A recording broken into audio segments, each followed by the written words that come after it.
sorry to say, Nick, as a former Victorian, I only moved out about 2.5 years ago.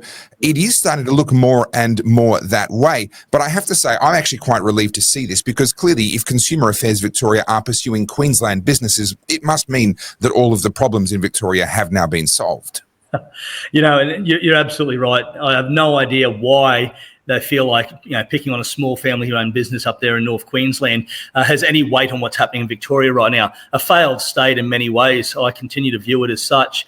I've been down there personally in the last 6 months, and it's not the Melbourne that I remember visiting in my 20s and 30s, where I quite enjoyed the place.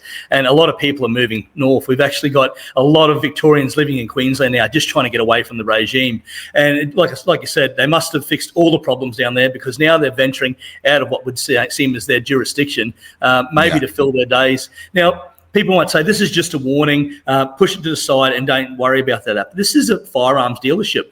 They need to be actually viewed as fit and proper to hold some of their licenses.